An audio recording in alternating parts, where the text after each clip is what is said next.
Perkenalkan, nama saya Muhammad Abror Badrut Tamam. Saya mahasiswa jurusan Tadris Matematika, Fakultas Ilmu Tarbiyah dan Keguruan, Universitas Islam Negeri Maulana Malik Ibrahim, Malang. Dalam video kali ini saya akan menjelaskan proposal penelitian tindakan kelas yang akan saya teliti dalam bentuk PPT atau PowerPoint. Kita masuk slide selanjutnya. Nah, pada bab pertama yaitu pendahuluan. Dalam pendahuluan ini ada 5 poin. Yang pertama adalah latar belakang. Nah, latar belakang penelitian ini yaitu pada banyaknya siswa kelas 12 SMKN 1 Pacitan atau Sekolah Menengah Kejuruan Negeri 1 Pacitan yang mengalami penyimpangan kedisiplinan. Jadi, latar pada penelitian ini peneliti mengambil latar di Sekolah Menengah Kejuruan Negeri 1 Pacitan. Lebih tepatnya pada kelas 12, yaitu subjeknya yaitu pada siswa kelas 12 SMKN 1 Pacitan yang mengalami penyimpangan kedisiplinan atau yang tidak disiplin dalam mengikuti kegiatan belajar mengajar di SMKN 1 Pacitan. Yang kedua yaitu identifikasi masalah. Nah, identifikasi masalah pada kali ini ada 2 poin, yaitu siswa kelas 12 SMKN 1 Pacitan pada tahun pelajaran 2019-2020 yang memiliki penyimpangan kedisiplinan. Seperti yang telah dijelaskan tadi pada latar belakang, masalahnya yang ada pada masalah yang akan dibahas pada penelitian kali ini yaitu siswa kelas 12 SMKN 1 Pacitan pada tahun pelajaran 2019-2020 yang memiliki penyimpangan kedisiplinan. Kemudian yang kedua, penurunan hasil belajar siswa kelas 12 SMKN 1 Pacitan pada tahun pelajaran 2019-2020. Jadi pada permasalahan ini, yaitu siswa yang memiliki penyimpangan kedisiplinan pada kelas 12 memiliki efek samping yaitu adanya penurunan hasil belajar siswa kelas 12 SMKN 1 Pacitan. Jadi yang terdampak efeknya ini tidak hanya siswa yang memiliki penyimpangan kedisiplinan, tetapi siswa dalam satu kelas, semua siswa satu kelas yang satu kelas dengan siswa yang memiliki penyimpangan kedisiplinan itu tadi. Kemudian rumusan masalah pada penelitian ini yaitu apakah dengan menerapkan teknik baik group dapat mengatasi masalah penyimpangan kedisiplinan siswa di kelas 12 SMKN 1 Pacitan. Kemudian yang kedua, apakah dengan menerapkan teknik baik group dapat meningkatkan hasil belajar siswa kelas 12 SMKN 1 Pacitan. Kemudian selanjutnya kita masuk ke tujuan penelitian. Nah, tujuan penelitian pada penelitian kali ini yaitu yang pertama mengatasi masalah penyimpangan kedisiplinan siswa di kelas 12 SMKN 1 Pacitan dengan menerapkan teknik by group. Jadi salah satu tujuannya adalah bagaimana cara peneliti mengatasi masalah penyimpangan kedisiplinan siswa di kelas 12 SMKN 1 Pacitan yang memiliki penyimpangan kedisiplinan itu tadi dengan menerapkan teknik by group. Kemudian yang kedua, meningkatkan hasil belajar siswa kelas 12 SMKN 1 Pacitan dengan menerapkan teknik by group. Nah, setelah dilakukannya teknik by group kepada siswa yang memiliki penyimpangan kedisiplinan itu tadi, maka juga akan menghasilkan efek samping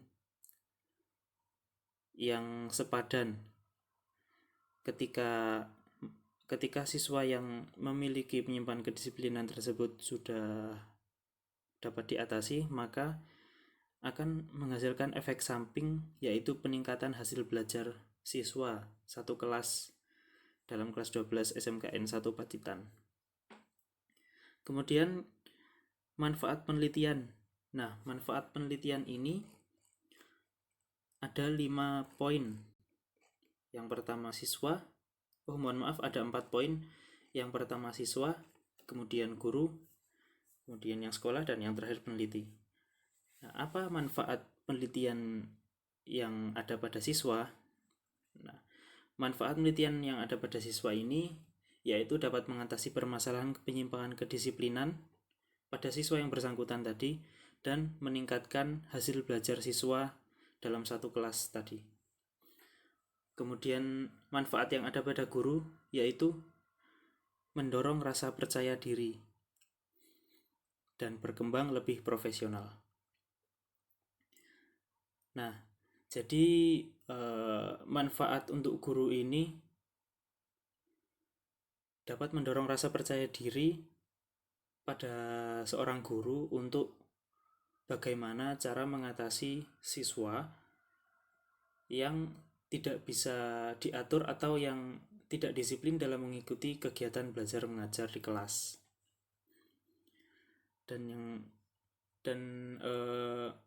Guru tersebut juga secara bertahap akan berkembang lebih profesional dalam menghadapi keadaan siswa dan psikologi siswa yang berbeda-beda. Kemudian manfaat untuk sekolah. Manfaat yang didapatkan sekolah itu memberi kontribusi bagi kualitas sekolah dan semakin kondusifnya pembelajaran di kelas. Dan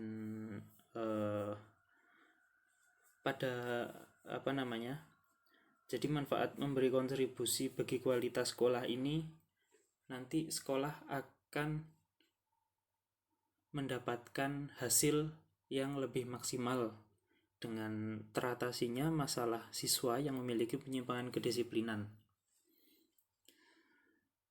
Jadi nanti pada kelulusan, ketika siswa sudah teratasi permasalahannya, maka dapat dilihat oleh masyarakat bahwa kualitas pembelajaran di sekolah SMKN 1 Pacitan tersebut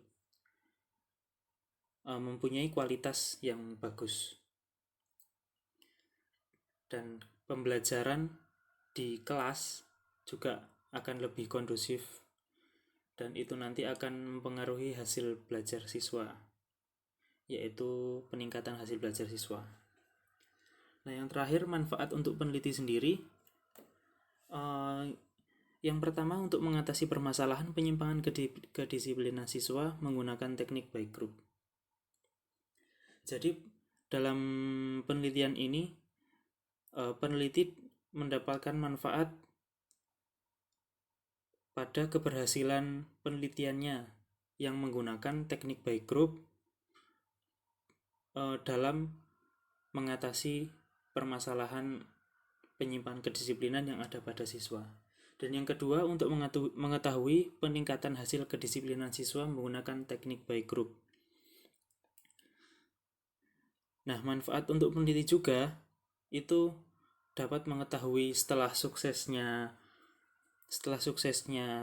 penelitian ini menggunakan teknik by group, maka akan mendapatkan hasil, yaitu peningkatan hasil kedisiplinan siswa pada siswa yang mempunyai penyimpangan kedisiplinan tersebut.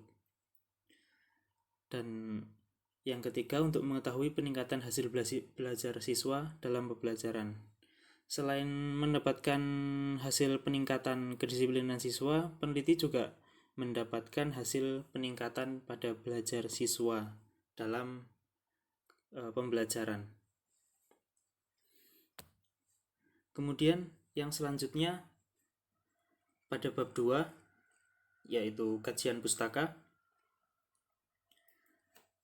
Dan yang pertama yang akan kita bahas adalah kajian teori.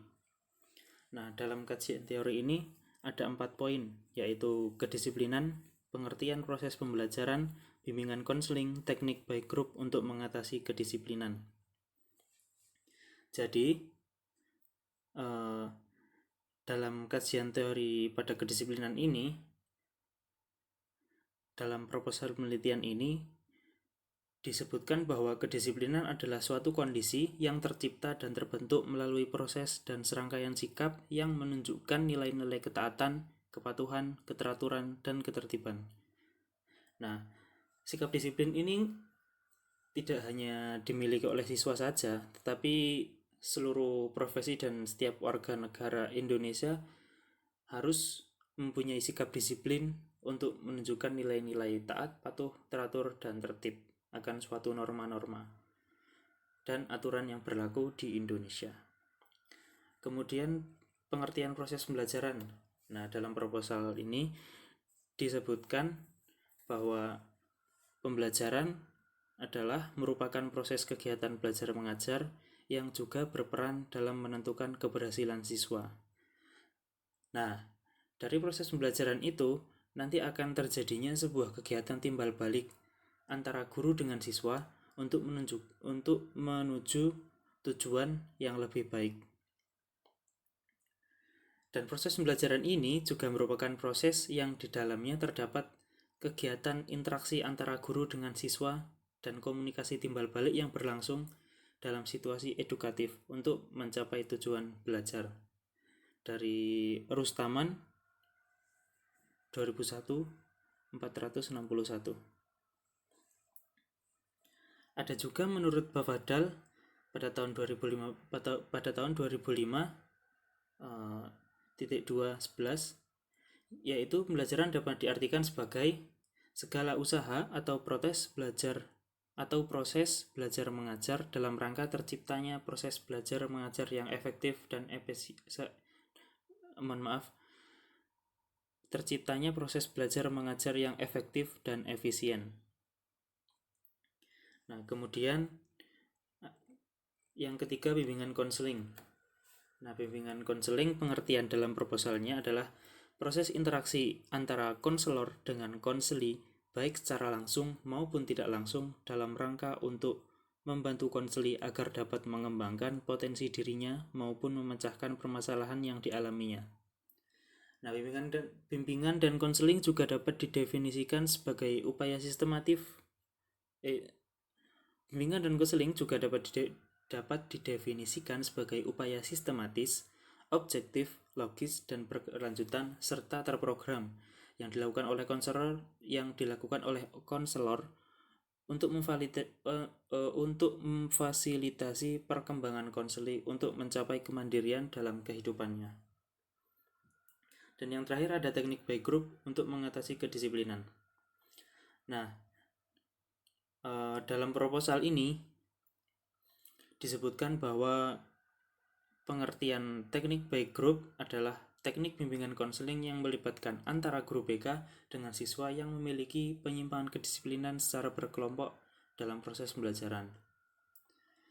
Dan teknik ini juga diharapkan dapat meningkatkan hasil belajar siswa yang memiliki penyimpangan kedisiplinan dan siswa yang ada dalam kelas.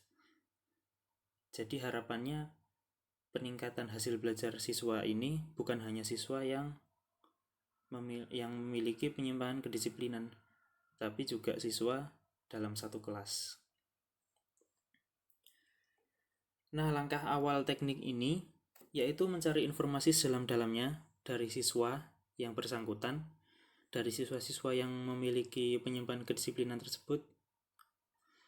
Dan langkah selanjutnya yaitu memberikan arahan dan stimulus kepada siswa dan mengawasi siswa selama proses pembelajaran di sekolah. Jadi kegiatan ini hanya berlaku untuk di sekolah saja, tidak berlaku untuk di rumah atau di luar sekolah.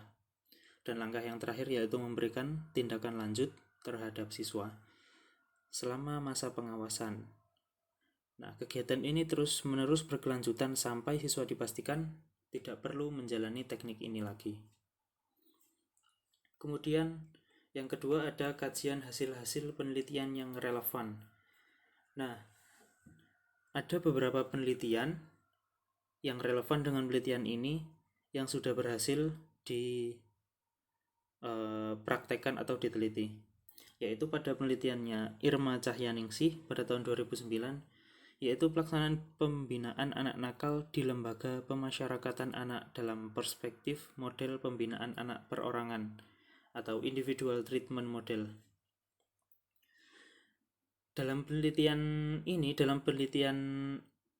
Irma Cahyaningsi ini, hal penting yang dapat kita ambil adalah bagaimana cara mengatasi kenakalan anak dengan teknik perorangan yang kemudian bisa dikembangkan dalam penelitian ini menjadi teknik berkelompok atau teknik by group seperti penelitian ini. Kemudian yang kedua ada penelitian yang berjudul penerapan bimbingan kelompok dengan topik tugas untuk meningkatkan pemahaman siswa terhadap dampak kenakalan remaja pada siswa kelas 10 di SMA Negeri 1 Kasiman Bojonegoro.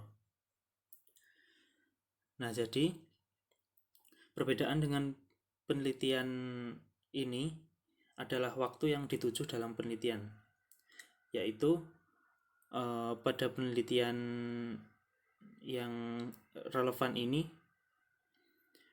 penelitiannya dilakukan sebelum terjadinya permasalahan. Nah, gunanya untuk menghindari permasalahan tersebut. Sedangkan pada penelitian ini dilakukan setelah terjadinya permasalahan, gunanya untuk mengatasi permasalahan yang telah terjadi.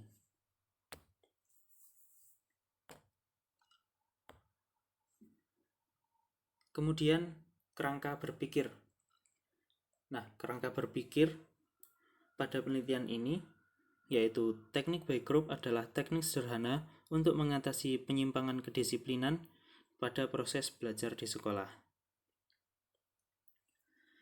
Nah, alasan dimunculkannya teknik ini karena melihat perkembangan zaman yang semakin pesat dan globalisasi yang sangat mempengaruhi kedisiplinan siswa terhadap proses belajar, baik di rumah maupun di sekolah. Teknik ini fokus kepada tindakan siswa yang memiliki penyimpangan kedisiplinan pada proses belajar di sekolah, yang melibatkan guru BK dan murid. Nah, tetapi teknik ini juga bisa dikembangkan dengan mempraktekkan di rumah siswa, yang melibatkan orang tua siswa dan siswa, bagi siswa yang menempuh pendidikan homeschooling. Nah, teknik ini juga memberikan hasil yang konkret karena memusatkan pengawasan hanya kepada guru BK saja, sehingga siswa mendapatkan pengawasan penuh secara maksimal dari guru BK. Yang kedua, proses pembelajaran sangat membantu siswa dalam bertahan hidup dan berkembang. Nah, akan tetapi pada proses pembelajaran di sekolah, pemberian pembelajaran dilakukan secara berkelompok di dalam kelas, tidak perorangan, sehingga dibutuhkan banyak pendukung seperti guru yang profesional terhadap siswa yang susah diatur atau yang tidak disiplin. Nah, hal ini juga dapat mengaruhi hasil belajar siswa dalam satu kelas, hanya disebabkan oleh siswa-siswa yang memiliki penyimpangan kedisiplinan. Nah, oleh karena itu, diterapkannya teknik by group ini dimaksudkan agar dapat mengatasi permasalahan siswa yang memiliki penyimpangan kedisiplinan, sehingga proses pembelajaran di kelas dapat berjalan dengan lancar dan hasil belajar siswa juga semakin meningkat. Kemudian yang ketiga,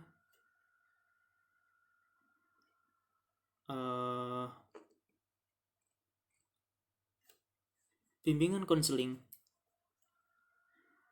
atau yang biasa disebut dengan BK sangat dibutuhkan di sekolah guna untuk menunjang siswa dalam semua kegiatan di sekolah, termasuk kedisiplinan dalam proses pembelajaran di sekolah.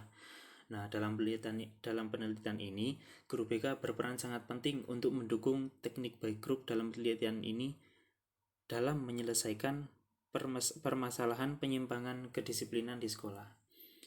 Nah, guru BK sendiri akan melakukan pengawasan penuh kepada siswa-siswa yang memiliki penyimpangan kedisiplinan serta memberikan arahan-arahan dan stimulus kepada siswa yang memiliki penyimpangan kedisiplinan.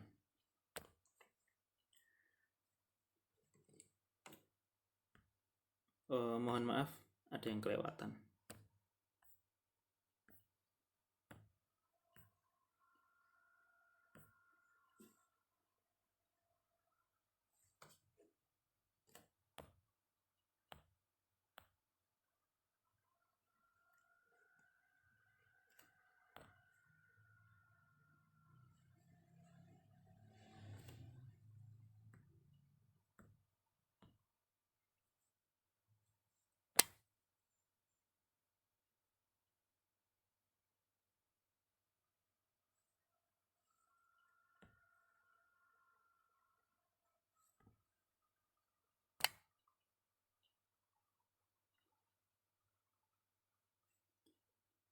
Sepertinya tidak ada, maka kita lanjutkan ke bab 3, yaitu penelitian. Yang pertama yaitu setting penelitian. Nah, subjek dalam penelitian ini yaitu ada 3, yaitu guru bimbingan konseling, siswa, dan kepala sekolah. Kenapa guru bimbingan konseling? Karena dalam penelitian ini, peneliti akan memilih semua guru bimbingan konseling untuk menangani siswa yang memiliki penyimpangan kedisiplinan. Dan guru bimbingan konseling yang ada di SMKN 1 Pacitan ini berjumlah 2 orang. Alasan peneliti memilih guru bimbingan konseling dan memilih 2 orang yang berperan dalam penelitian ini, yaitu agar guru bimbingan konseling memiliki kemampuan khusus daripada guru-guru yang lain atau guru-guru mata pelajaran dalam menangani perkembangan siswa dan melihat keadaan di SMKN 1 Pacitan bahwa banyak sekali siswa yang memiliki penyimpangan kedisiplinan. Maka dipilih 2 guru bimbingan konseling pada penelitian ini. Kemudian pada siswa. Pada siswa juga menjadi subjek dalam penelitian ini. Tapi hanya siswa-siswa yang memiliki penyimpangan kedisiplinan saja yang menjadi subjeknya. Kenapa? Karena siswa yang menjadi subjek dalam penelitian ini berjumlah 8 dari 30 anak. Nah, data tersebut diperoleh dari guru bimbingan konseling SMKN 1 Pacitan. Kemudian kepala sekolah. Nah, kepala sekolah juga berperan penting dalam penelitian ini.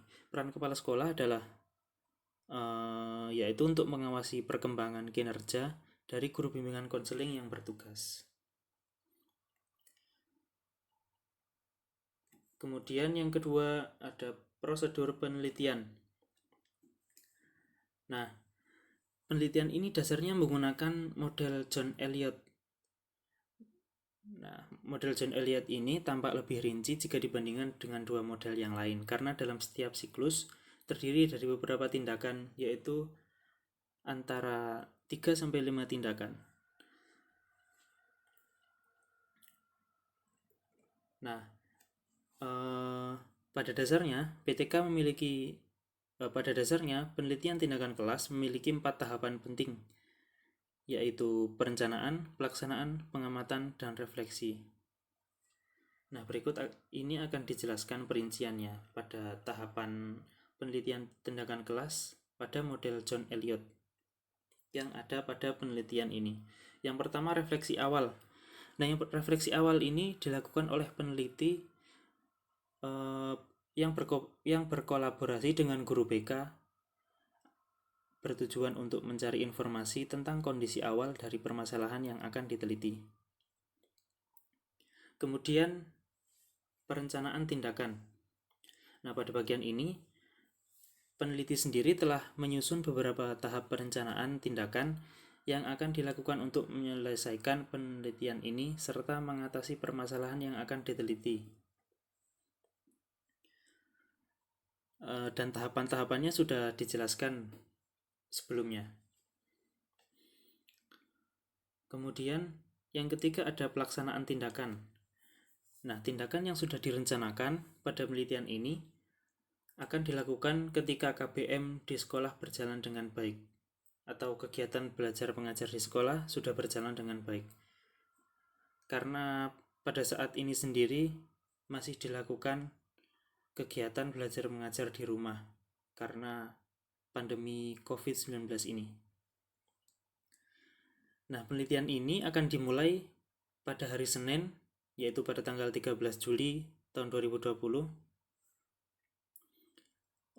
Karena perkiraan pemerintah pada bulan Juli, insya Allah pandemi COVID-19 ini sudah berakhir. Nah, secara rinci tindakan-tindakan yang akan dilakukan sudah dijelaskan sebelumnya ya. Kemudian yang keempat ada observasi. Nah, observasi ini dilakukan untuk mengetahui sejauh mana sih pelaksanaan tindakan siswa dengan rencana yang telah disusun sebelumnya pada perencanaan tindakan dan seberapa jauh proses yang terjadi dapat diharapkan menuju sasaran yang diharapkan.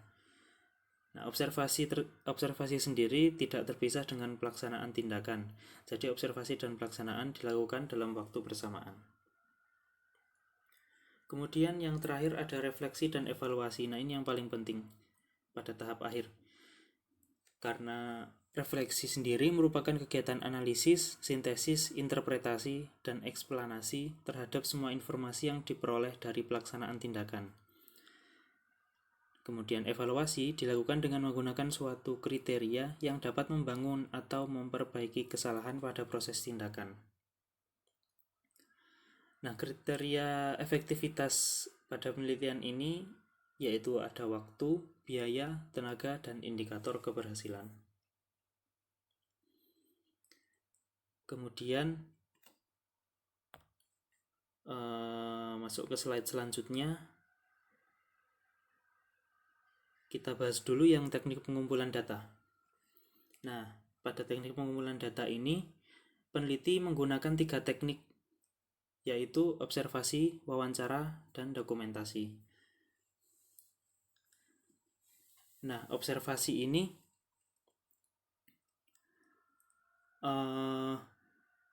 yaitu mengamati dan mencatat semua kejadian di lapangan yang berkaitan dengan tujuan penelitian ini secara sistematis. Kemudian wawancara, teknik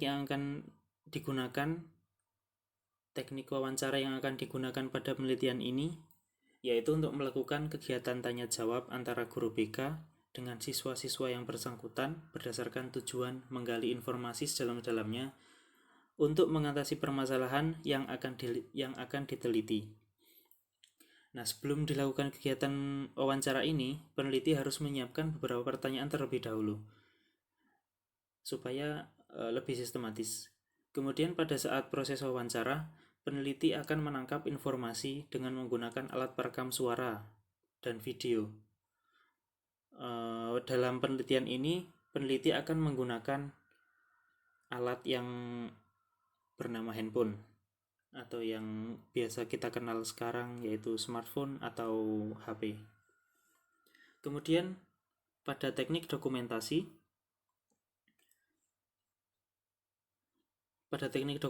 ini peneliti mengumpulkan beberapa informasi tertulis atau dalam bentuk soft file dari pihak SMKN 1 Pacitan seperti biodata siswa, catatan riwayat siswa, arsip, buku laporan bimbingan konseling, dan dokumentasi yang berbentuk foto atau video yang didapatkan saat proses kegiatan konseling dalam 1 hari tersebut. Nah, kegiatan ini juga dilakukan terus-menerus oleh peneliti sampai kegiatan penelitian ini selesai dan memastikan bahwa dokumen yang dibutuhkan dalam penelitian ini lengkap. Kemudian selanjutnya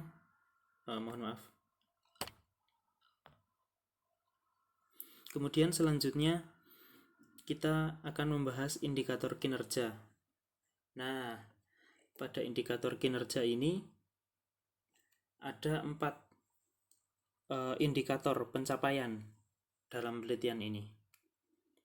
Dan masing-masing indikator mempunyai target pencapaian minimal 80%. Nah, bagaimana cara mengukurnya? Yang pertama, pada indikator taat pada peraturan sekolah, cara mengukurnya yaitu melakukan pengamatan selama di sekolah dan memastikan siswa selalu hadir. Jika siswa tidak hadir, harus ada surat izin dari orang tua. Nah, dan seterusnya pada indikator kedua, ketiga, dan keempat dengan cara mengukur yang sudah ada pada tabel. Setiap indikator mempunyai cara pengukuran, ada yang sama dan ada yang berbeda. Silahkan diperhatikan pada tabel. Kemudian yang terakhir, kita akan membahas tentang teknik analisis data.